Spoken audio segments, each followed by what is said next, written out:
시퍼런 시카를 든 강도 한 명이 많고 많은 집들 중에서 비교적 외진 곳에 있는 우리 집에 침입할 확률은 얼마나 될까? 그것도 하필 어머닌 외국에 계시고 아버진 야근을 하셔서 나홀로 집을 지켜야 하는 오늘 같은 날의 말이다. 그 확률이 0.1%쯤은 될까? 지금 나는 강도에게 팔과 다리를 묶인 채로 거실 중앙에 앉아서 꼼짝도 못하고 있는 내 신세를 한탄하고 있다. 재수도 참 없네. 그나마 다행인 것은 강도가 내 입에 죄가를 물리지 않았다는 것이다. 보통 영화에서는 범인이 인질의 입을 막아두는데 우리 집에 침입한 저 강도는 그나마 친절한 편인 것 같다. 아니, 사실 목이 터져라 소리를 질러봤자 어차피 밖에선 들리지 않을 것이다. 이곳은 방음시설이 뛰어난 독립주택인데다가 우리 집은 마을에서 동떨어진 곳에 있기 때문이다. 무엇보다 나는 집안을 뒤지고 있는 저 강도의 심기를 건드릴 만큼 멍청하지가 않다. 어이, 안 무섭냐? 벽걸이 텔레비전의 아래쪽 서랍을 뒤지던 강도가 복면을 쓴 얼굴을 나에게 들이밀며 물었다. 내 침착한 모습에 조금 놀란 모양이다. 물론 처음에는 까만 복면을 뒤집어 쓴 모습에 당황하긴 했지만 시간이 지나면서 그것도 적응이 되었는지 많이 무섭진 않았다. 난 강도의 비위를 거스르지 않도록 그가 원하는 반응을 보여주었다. 무서워요. 살려주세요. 무섭다면서 왜 이렇게 침착해? 말도 아주 또박또박 잘하는데. 젠장, 무서운 척하고 있다는 걸 들킨 건가? 하지만 상관이 없다. 짧게 나눈 대화였지만 그는 살인을 할 만큼 악한 사람 같진 않았다. 내가 이렇게 생각하는 이유는 그가 내 손가발을 묶자마자 시칼에서 손을 떼버렸기 때문이다. 그건 날 해칠 생각은 없다는 뜻이다. 난 무심한 얼굴로 강도를 바라보며 말했다. 내가 그랬습니까? 글쎄요, 누굴 닮아서 이러는지. 뭐? 이놈 이거 말하는 거 봐라. 그러면서 강도는 다시 거실 주변을 뒤지기 시작했다. 그는 날 그다지 신경 쓰는 것 같지 않았다. 하지만 강도는 지금 날 죽이지 않은 것을 후회할 것이다. 왜냐고? 국내에서 최고로 손꼽히는 의사와 소설가 사이에서 태어난 나의 뛰어난 머리를 무시했으니까. 난 무사히 살아남아서 강도의 정체를 추리해낸 후에 기쁜 마음으로 경찰에 신고할 것이다. 지금까지 그가 보인 행동을 살펴보니 상황은 어느 정도 파악이 되었다. 그의 목적은 돈이 아니다.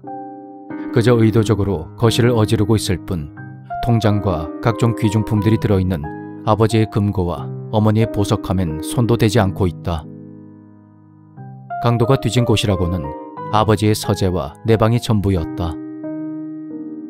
진짜 목적이 무엇인지는 알 수 없지만 적어도 그는 금품을 노리는 좀도둑이나 사람의 목숨을 노리는 살인마는 아닌 것이 분명해 보였다. 내가 그를 자극하지만 않는다면 내 목숨은 보장될 것이고 그렇게 살아남았다고 가정했을 때 내가 할 일은 한 가지뿐이다. 바로 범인의 정체를 추리해서 날이 밝는 대로 경찰에 신고를 하는 것이다. 현재 시간은 밤 11시. 보통 자정이 넘어서야 활동하는 여타 강도들과는 달리 그는 비교적 이른 시간에 우리 집에 침입했다. 그렇다는 것은 이 집에 나밖에 없다는 걸 미리 알고 있었다는 게 분명하다. 이 사실을 바탕으로 해서 가족들의 주변 인물을 중심으로 조사를 해보면 이 사람이 누구인지 대충 윤곽을 잡을 수 있을 것이다. 그렇게 한동안 이런저런 생각을 하고 있는데 집의 가장 안쪽에 있는 아버지의 서재 쪽에서 강도의 목소리가 들려왔다. 이야, 드디어 찾았네. 뭐야? 대체 뭘 원하는 거야? 원하는 걸 찾았으니 이제 돌아가려는 건가? 난 아직 당신이 누군지 감도 못 잡았는데? 강도는 한 손에 서류 봉투를 들고 서재 밖으로 유유히 걸어 나왔다. 자세히 보니 그건 오늘 아침에 아버지가 서재에 두고 가신 봉투였다. 뭘 찾은 거죠? 네 눈으로 보고 있으면서 뭘 물어? 서류봉투잖아. 그러니까 그게 뭐냐고요? 겁도 없는 녀석. 집문서는 아니니까 신경 꺼. 그는 원하는 것을 손에 넣고도 계속 거실을 서성거리며 집안 곳곳을 둘러보았다. 왜 안 가는 겁니까? 원하는 걸 찾은 것 같은데. 원하는 것을 얻었으니까 안 가는 거야. 그러면서 그는 거실과 내 방 사이의 통로에 있는 가족사진 앞으로 다가갔다. 통로의 한쪽 벽에는 아버지와 어머니 그리고 나, 화목해 보이는 세 가족의 사진이 걸려 있었다. 하지만 그것은 말 그대로 화목해 보이는 사진일 뿐 실상은 달랐다. 나와 부모님 사이에는 전혀 문제가 없었다. 아버지 역시 어머니를 무척 사랑하시는 것 같았지만 어머니는 항상 일을 핑계로 아버지 곁을 떠나서 자신만의 생활을 했다. 부모님 사이에 불화가 있었던 것이다. 애초에 어머니는 아버지를 사랑해서 결혼을 하신 것 같지 않았다. 그렇다 보니 난 화목한 가정에서 성장할 수 없었다. 두 분의 관계를 생각한다면 내가 태어난 것 자체도 기적이라고 볼 수가 있었다. 어릴 때부터 주로 아버지와 함께 생활을 하다 보니 난 어머니보다 아버지를 더 잘 따랐고 아버지가 늘 안쓰러웠다. 이렇게 보니 아버지랑은 별로 안 닮았네. 뭐라고? 강도 주제에 그게 피해자한테 할 소리야?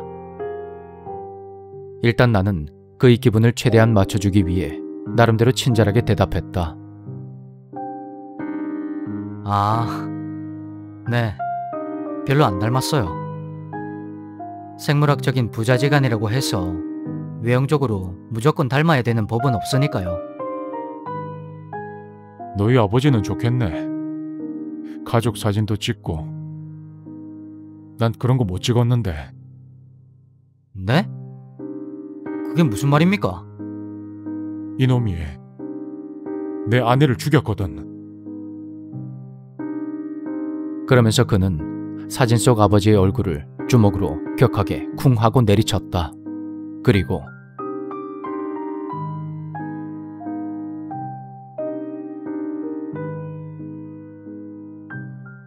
갑작스런 그의 행동에 조금 놀라긴 했지만 난 그가 왜 우리 집에 찾아왔는지 그 이유를 짐작할 수가 있었다.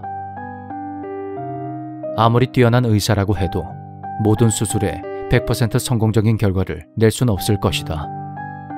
생각지도 못한 변수가 생길 수도 있고 아버지도 인간이기 때문에 실수를 할 수도 있었을 것이다.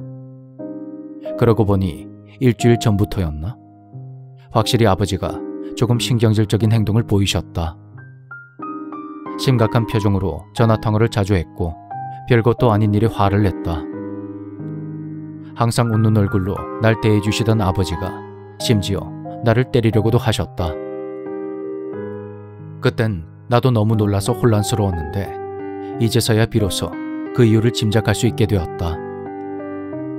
아마도 아버지는 저 강도의 아내를 수술했을 것이고 안타깝게도 꽤 중요한 수술을 실패했을 것이다.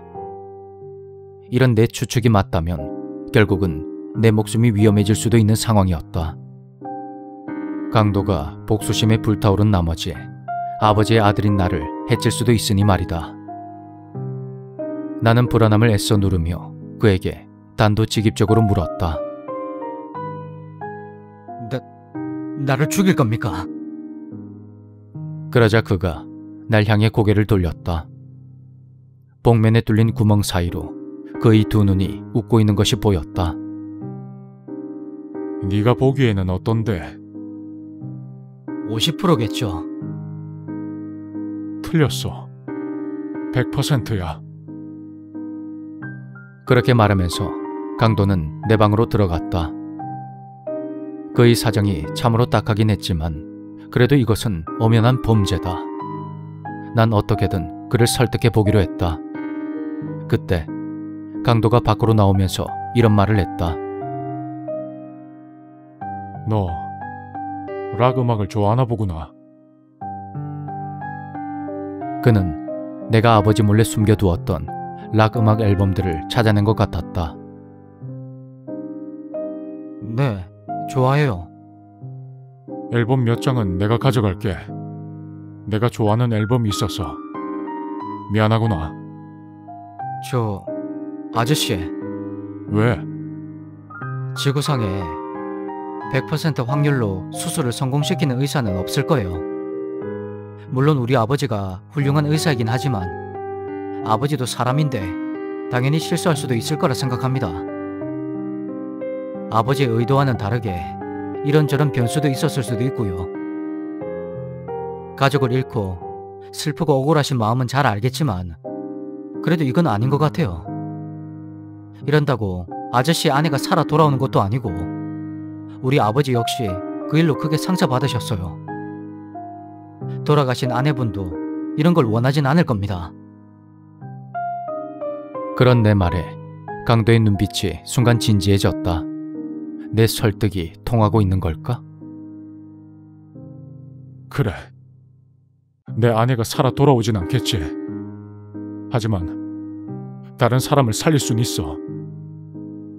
네? 그게 무슨... 100%또 다른 희생자가 생길 테니까. 말도 안 돼요. 우리 아버지가 아저씨 아내를 일부러 죽이기라도 했다는 겁니까? 우리 아버지는 그런 분이 아닙니다. 하지만 강도는 내 말을 무시한 채 거실에 걸린 벽시계를 보며 엉뚱한 질문을 건넸다. 너는 평소에 몇 시쯤 잠이 들지? 네? 보통 몇 시에 자냐고. 아니, 그건 왜요? 빨리 대답이나 해. 밤 12시에서 1시 사이에 자는데 왜요? 거의 지금 시간에 잡니다. 내가 말을 다 마치기도 전에 강도는 나를 들어서 아버지 방 침대에 눕히더니 집안의 모든 조명을 다 끈 후에 칼로 나를 위협하며 이렇게 말했다. 한마디도 하지 말고 자는 척하고 있어. 허튼 짓 할 생각하지 말고. 강도의 갑작스런 행동에 당황한 나는 순순히 그의 말을 따랐고 그는 방문 뒤쪽으로 몸을 숨겼다. 그리고 잠시 후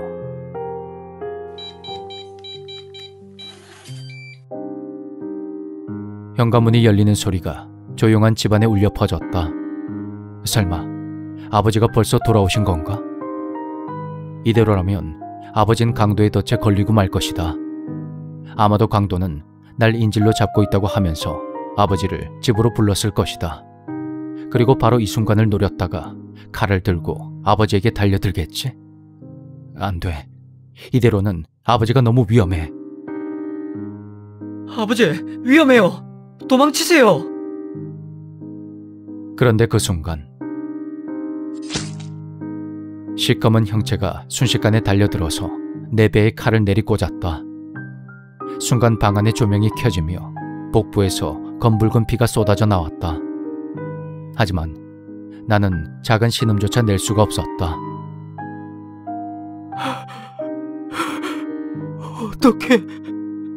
어떡해. 천천히 고개를 든 그곳엔 나의 아버지가 서 있었다. 이 더러운 놈의 자식. 죽어버려. 그렇게 말하는 아버지의 얼굴은 세상에서 가장 끔찍하고 흉악하게 변해 있었다. 그런데 그때였다. 아버지가 고통스럽게 비명을 지르며 그대로 털썩 쓰러져 버렸다. 아버지의 등에 칼을 꽂아 넣은 것은 바로 강도였다. 그는 조용히 복면을 벗고 나를 바라보았다.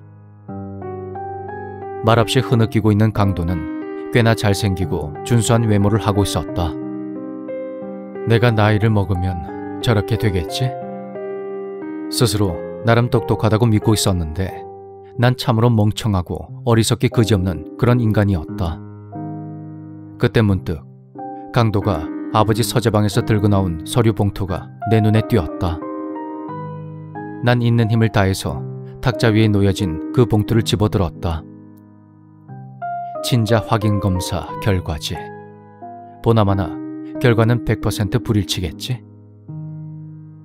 나는 나를 구하기 위한 내 진짜 아버지의 계획을 모두 망쳐버렸다.